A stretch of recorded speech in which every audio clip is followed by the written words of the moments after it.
This is the start of a series of videos on what I'm calling the flexible binding in full leather. In the English bookbinding tradition, a flexible binding is one sewn on cord supports. The leather covering the spine will be glued to the spine of the book, which is called a tight back. This style of binding was common in the 17th and 18th centuries in England. I'll finish the book with a Cambridge panel design, which is appropriate for this structure. The steps to making this book are sewing the block, rounding and backing, attaching boards, covering in leather, and finishing with the Cambridge panel decoration. I haven't finished all the editing, but my goal is to finish the book in 6 parts. In this video, we'll fold the paper, mark up the spine for sewing, pre-punch sewing holes, make the made end papers, and prepare some boards, which will lead into next week's video of sewing the book block. I'm using Mohawk Superfine white eggshell finish 70-pound text weight paper, which I believe is 118 GSM. The book block will be 22 3-sheet sections, which produces a book about 25mm or just under an inch thick. This is a friendly thickness book for rounding and backing. Sewing this with 18-3 linen thread should produce sufficient swell for shoulders deep enough for chunky 3mm boards. I'd like to emphasize this book is only in the style of a pre-19th century book, not an accurate model. I'll try and use modern materials which are reasonably close to materials from the period of this structure, but machine-made paper did not come about until the early 19th century. I'll use binder's grey board, which may be compared to pulp board from this period, more likely mill board made of recycled rope fibre, or paste board made by pasting together sheets of paper would have been used. I'll also use PVA instead of animal hide glue, which is a significant deviation from the 18th century.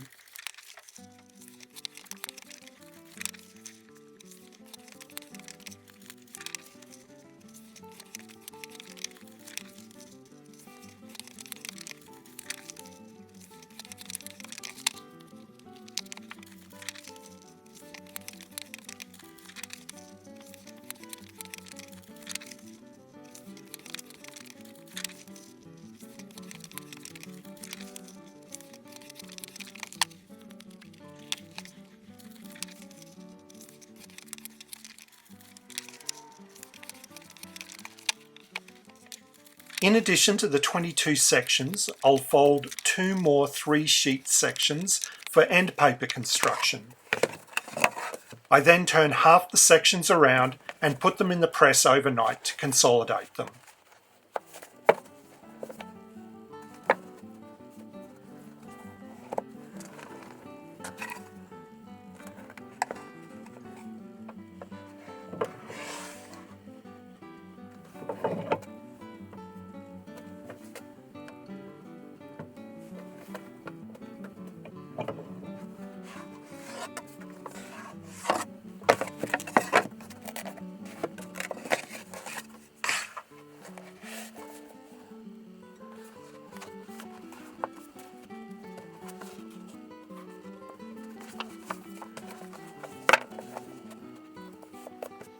After getting the sections back in the correct order, which is more important if it's a real book instead of blank paper, I'll mark up the spine for sewing.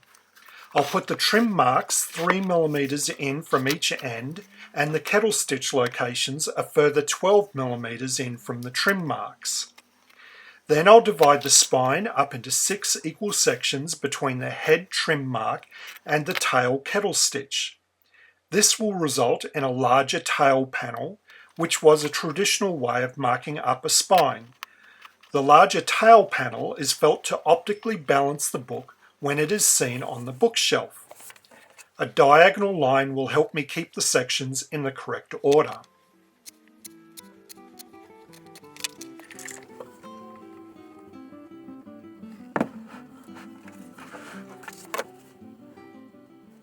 To punch the sewing holes into the sections, I'll make the usual template from a piece of scrap cardstock, and then because this is a tight back book and I want to minimize the appearance of the kettle stitches under the spine leather, I'll saw in the kettle stitch locations. These cuts are known as kettle stitch kerfs, or just kerfs. The kerfs stop the kettle stitches sitting proud of the spine. The cuts should be deep enough to just touch the centre folio of the section. Ideally it just touches it but doesn't really cut through.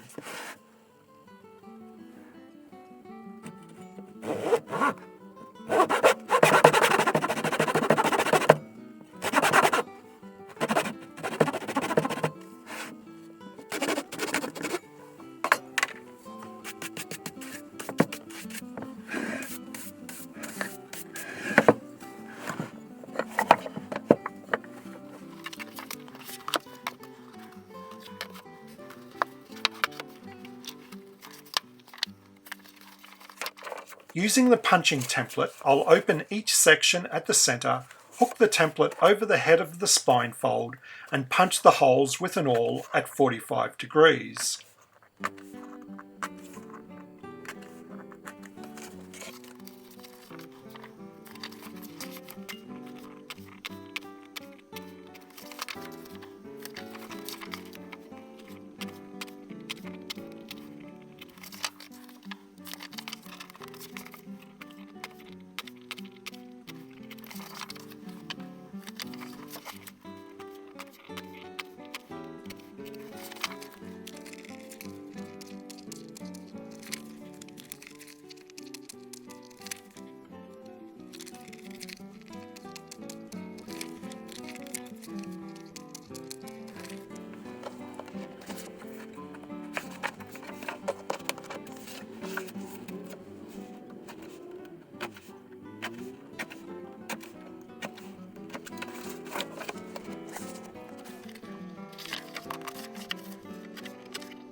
The end papers are another deviation from this style.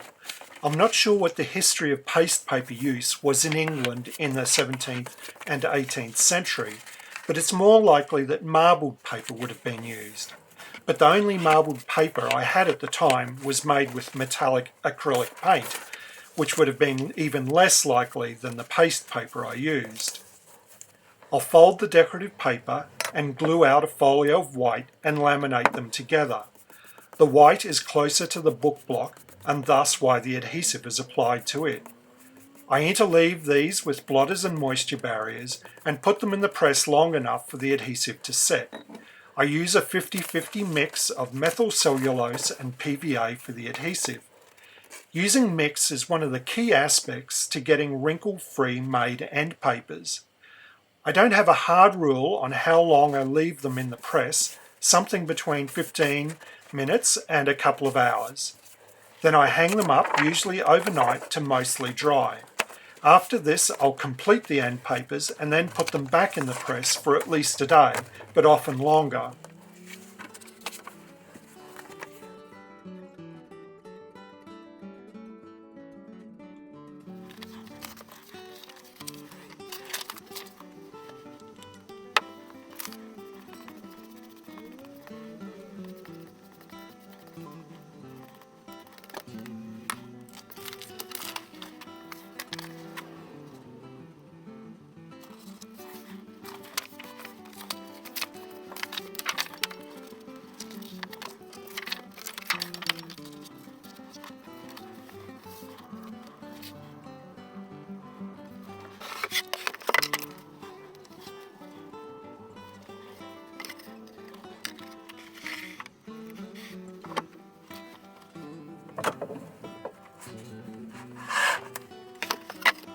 The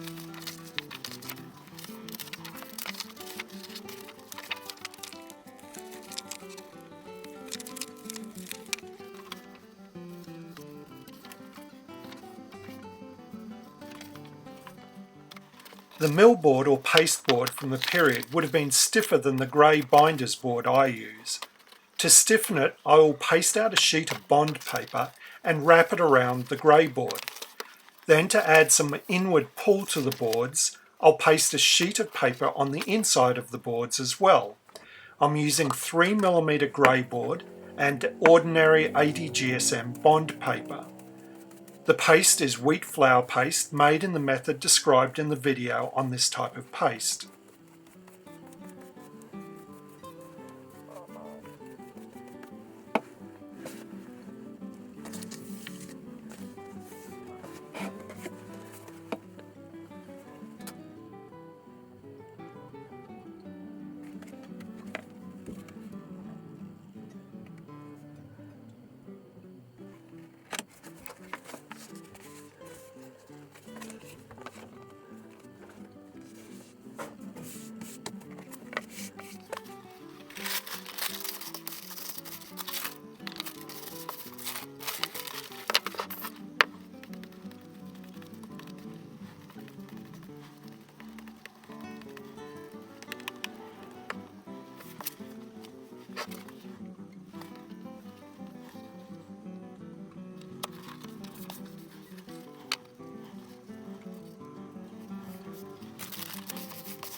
Once the end papers have dried overnight, I'll tip another folio of white to the white side. I'll use straight PVA to tip these together. Tipping is to join something with a narrow line of adhesive. I'll leave these in the press for at least a day. The outer white will get folded around the entire end paper to become the waste sheet.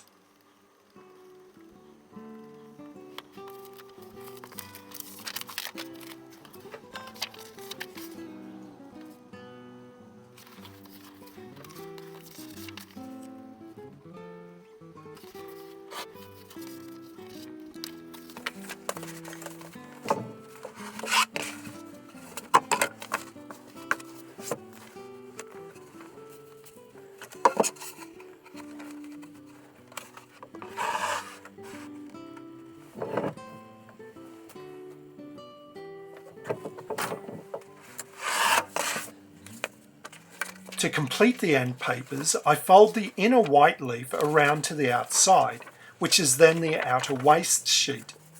In this binding structure, the waste sheet just serves to protect the book block and is torn out just before the outer end paper is pasted down.